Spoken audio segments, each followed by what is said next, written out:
California, and our Friday morning visit with Imperial County Chief Executive Officer Tony Rouhotas and Baxter-Terrazas Baxter. We're going to be talking about, well, yeah, guess what? COVID-19. We will also talk about, I understand there's an election coming up November 3rd, and talking about how the responding to. But first off, good morning, Tony. Good morning, Becky. Morning, Sunshine. Good morning. It's another beautiful day in the neighborhood, and we'll start off, and I'm not sure how you will be able to answer this, Tony or Becky, but the governor changed the rules again on reading the Army and has added a whole new dimension. Now, how is that affecting Imperial County and our ability to move to the next level? So right now what's happening is staff are evaluating the health equity metrics put out as well. And I think Jeanette kind of went over that in some detail last week. So that's another focus we have to take. And of course, a couple of weeks ago, we went from percentages to color, and we're in the purple tier. And we're close in the percentages to be able to move to a different color, and that's being evaluated. So, threw a little wrench in it. Hopefully we can take advantage of that and be able to do workarounds to be able to get into the next tier, and it's something we're pushing for as possible. Well, I refer to it as the Skittles schedule because, open a bag of Skittles and those are the colors you see, right? And hopefully we reach in and grab the right ones. Let's hope so, but gee, they keep moving the bar. So,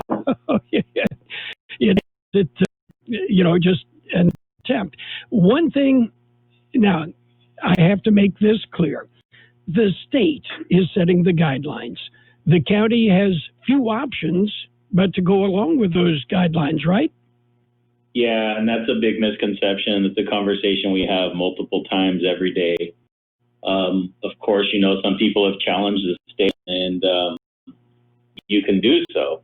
However, the following the guidelines to protect health and human components, and it's extremely important.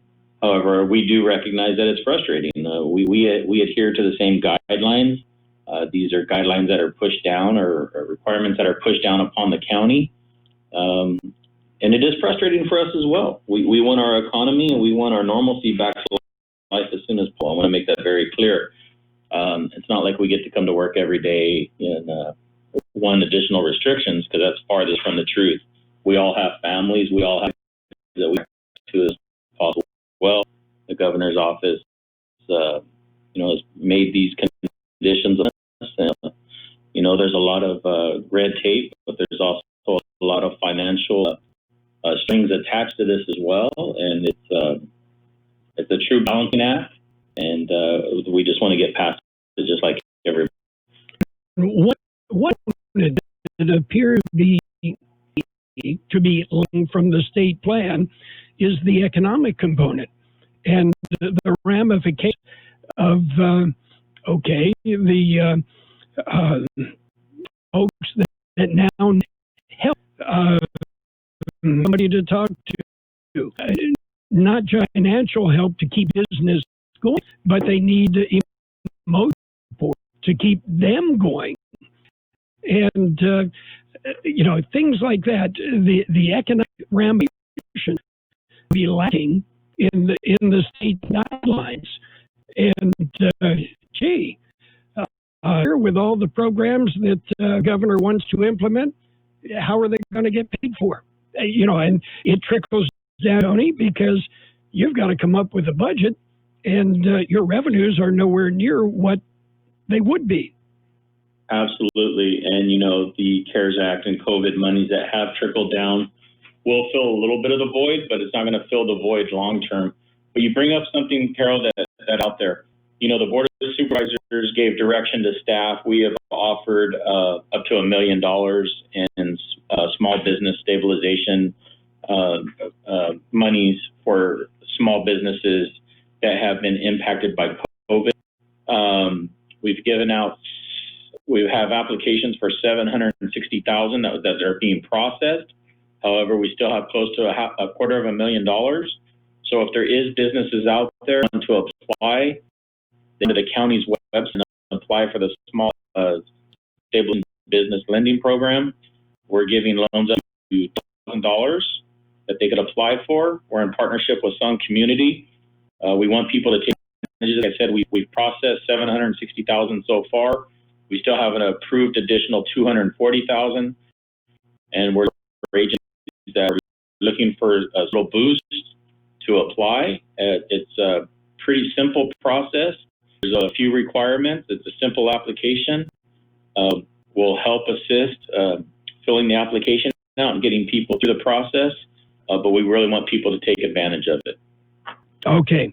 Looking at the latest numbers, the county basically is stable and not showing any real growth in the number of COVID-19 cases, but not a significant decrease either.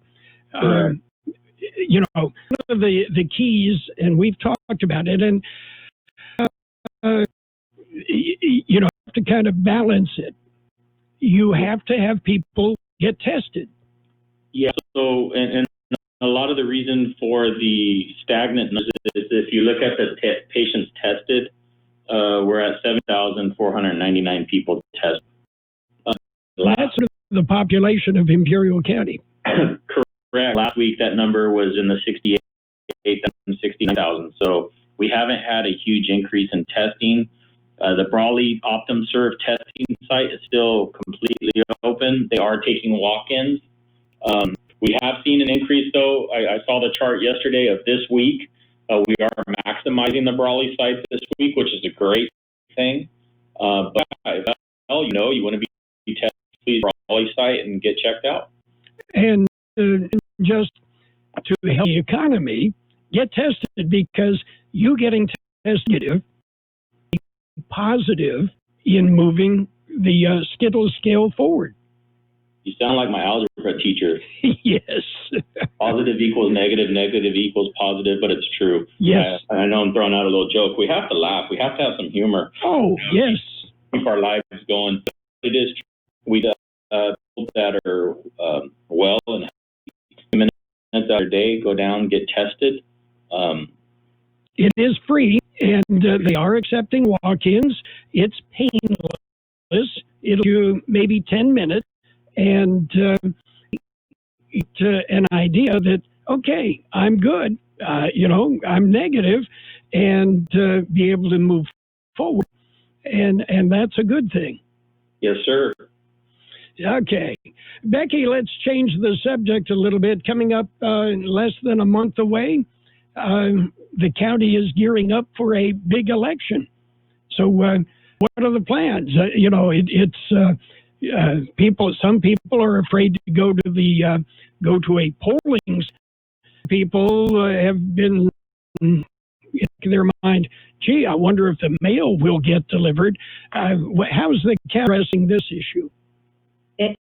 Yeah, really happy that you brought this up, Carroll. Actually, the election, we're in the cycle already. We started that this Monday, and any individual who are interested in voting early, they are welcome down to the Administration Center, and they can vote either here in person, or they should be receiving their ballots if they are ready in the mail. We sent out more than 80,000 ballots this election cycle.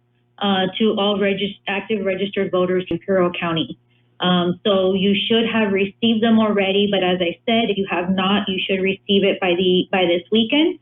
And we encourage everyone to, participate, to use that right that they have to vote.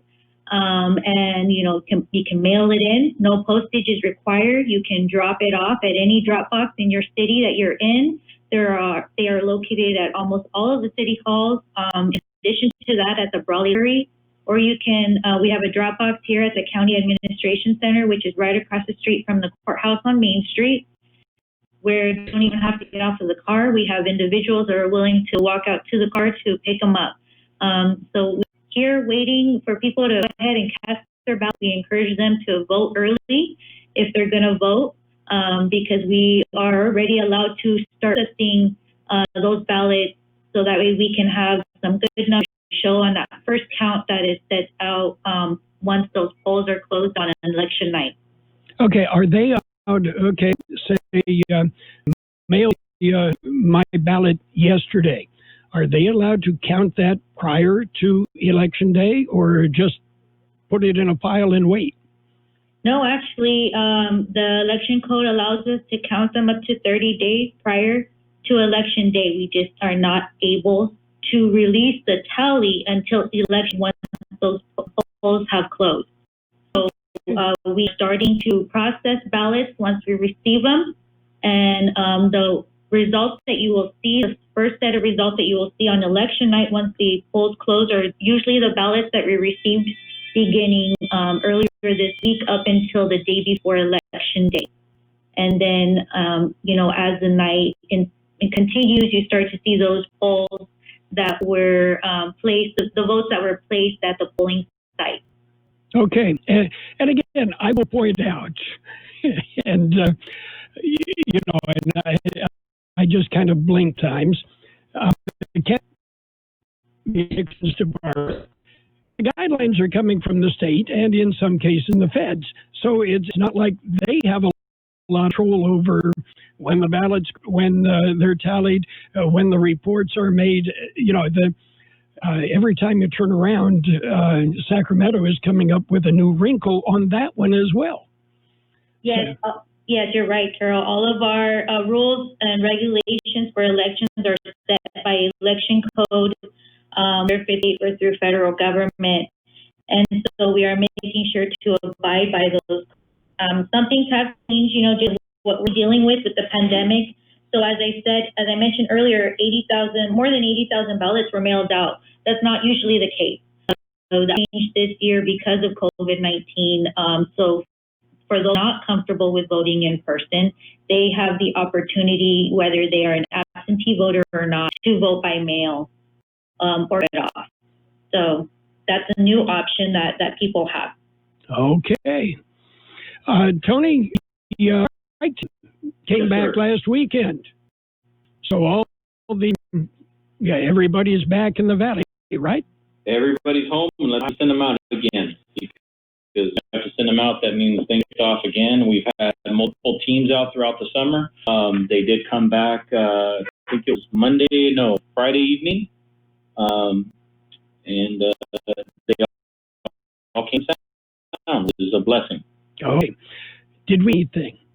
No, today, you and Becky were talking about elections. It's really cool. We have a great group of volunteers down at the elections department.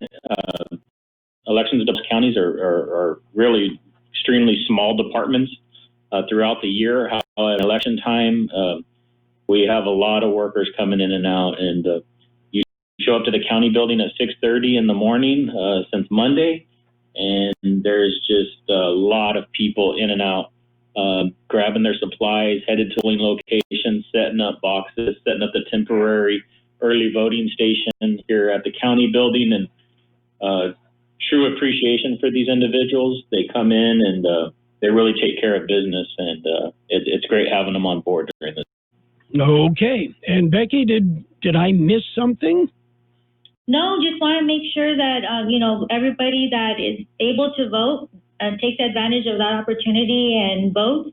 You still have the opportunity to register to vote. If you have not registered to vote, I believe the deadline within the state of California is August 19th. It's normally 2 weeks prior to Election Day. So if you're not registered to vote, register. You still have opportunity to participate and engage. As they say, go vote early, vote often, right? Yes. Okay. That's an old Midwest joke. I know. Okay. Tony, Becky, we've appreciated the information today. We will keep an eye on the Skittles schedule, see what else the governor wants to change, and, just keep moving forward. absolutely right. We appreciate you bringing this up and continuing to help us spread the message. Get tested and vote. Okay. Tony and Becky, have a great weekend. You as well. Thank you. Thanks. Thank you, Carroll. The Valley Oldies on the